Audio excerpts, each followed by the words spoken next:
रामपूर नावाचं गाव होतं.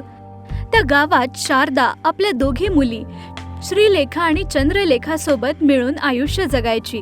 शारदाचा नवरा मेल्यानंतर आपल्या मुलीचा सांभाळ करायचा म्हणून मजुरीचं काम करून आलेल्या पैशात आपल्या दोघी मुलींना सांभाळायची. आपल्या दोघी मुलींना सांभाळण्यातच तिचं आयुष्य जात राहतं. वाढत्या वयासोबत शारदा पहिल्यासारखं काम नव्हती करू शकत, म्हणून तिची मोठी मुलगी श्रीलेखा तिची आई त्रास सहन करते आहे. त्या त्रासापासून तिला थोडा आराम मिळावा असं काही करायचा विचार करते. आपल्या आईजवळ जाते.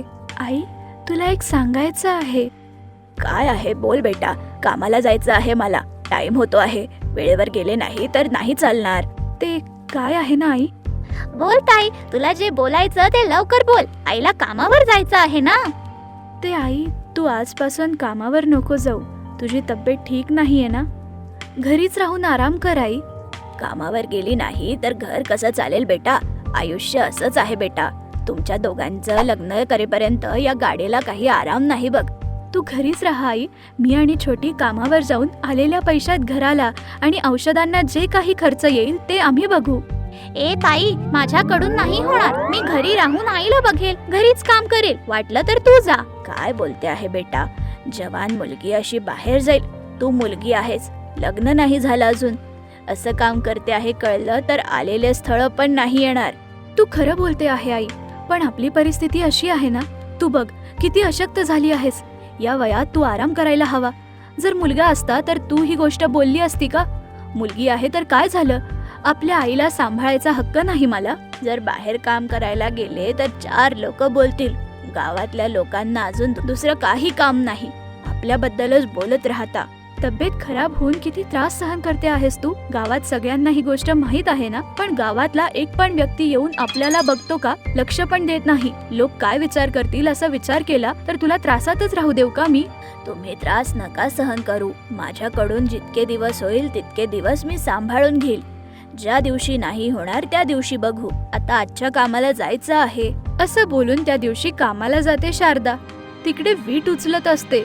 ऊन खूप असल्यामुळे वरतून तिची तब्येत पण ठीक नसल्याने शारदा बेशुद्ध होऊन पडून जाते. त्यावेळेला तिच्या डोक्यावर खूप जोराचा मार लागतो. कसं पण पडून सांभाळून घराच्या दरवाजापर्यंत येऊन खाली पडून जाते. काही आवाज झाला म्हणून चंद्रलेखा बाहेर येऊन बघते. घराच्या बाहेर आपल्या बेशुद्ध झालेल्या आईला बघते. ताई ताई करून जोरात रडत राहते. आवाज ऐकून श्रीलेखा बाहेर येऊन बघते. रक्ताने भरलेली तिची आई तिला दिसते. लवकर आपल्या आईला आत घेऊन जाऊन झोपवते.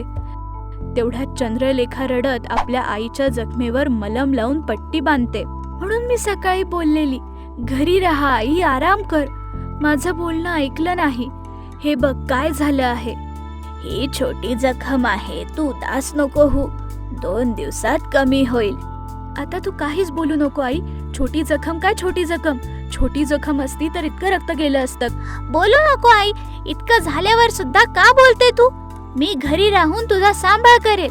ताई कामावर जाईल. तू आता बोलू नको. असं नाही बेटा. मुलींनी बाहेर जाऊन काम केलं तर गावातले लोक काय बोलतील माहितीये ना. कोण आहे आई गावातले लोक? तुला घेऊन यायला कोणी पण समोर आलं नाही. काय विचार करतील असं सारखं सारखं का बोलते आहे? इकडे माणूस त्रासात आहे तर इकडचे तिकडचे लोक काय विचार करतील हे बोलून आम्हाला का घाबरवते आहे आई? तू अशा लोकांबद्दल बिलकुल विचार नको करू. शारदाने आपल्या मुलींना किती पण समजवायचा प्रयत्न केला तरी त्या दोघी ऐकत नव्हत्या. काही न करता शारदा एकदम शांतपणे बघत राहते. तेवढ्यात चंद्रलेखा रडत स्वयंपाक घरात जाऊन आपल्या आईसाठी प्यायला गरम दूध घेऊन येते. हे घे आई, दूध पिऊन आराम कर. आजपासून तू बिलकुल पाय खाली नाही ठेवणार.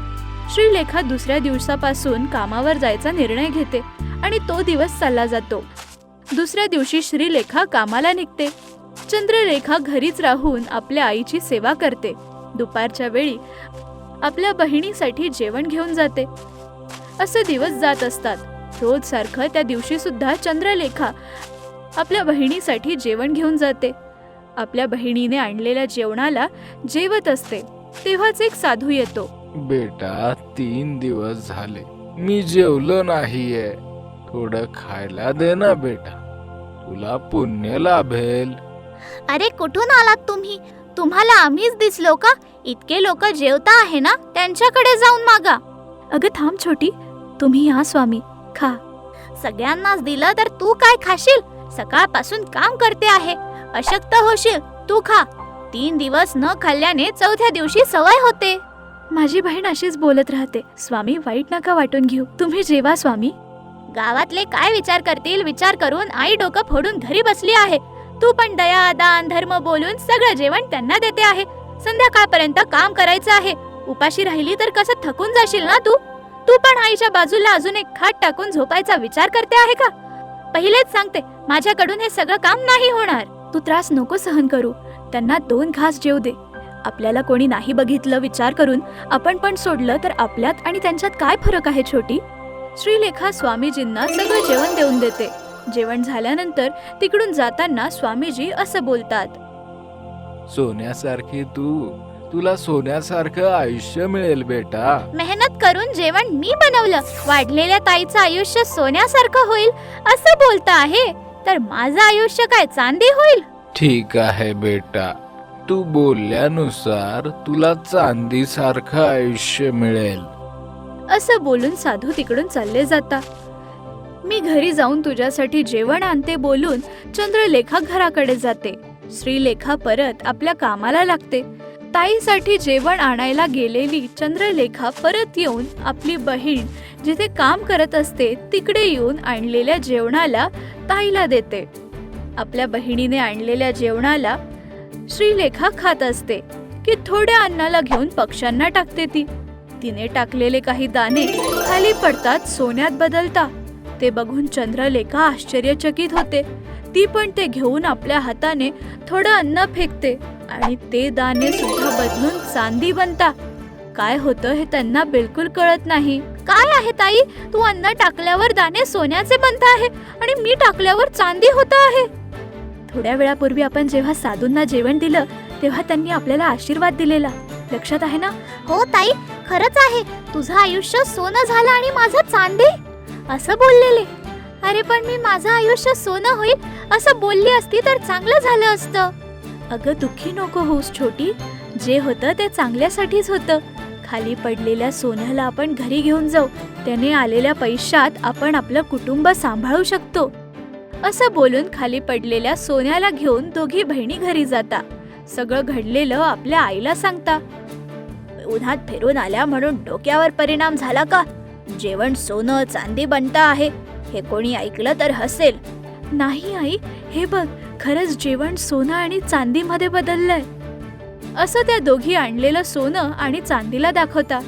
ठीक आहे, मग ह्या घराला सुद्धा सोनं आणि चांदीमध्ये बदला.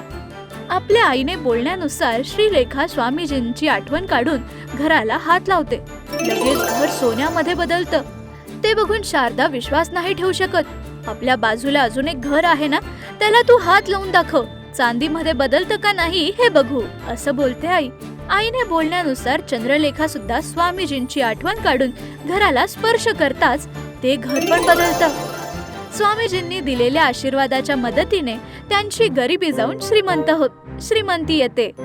जर कोणी त्यांच्याकडे काही मदत मागितली तर नकार न देता त्यांना मदत करायचे आणि त्या दिवसापासून कोणी पण असो प्रत्येकाला पोटभर जेवण मिळेल याचाच विचार करून अन्नदान पण करता.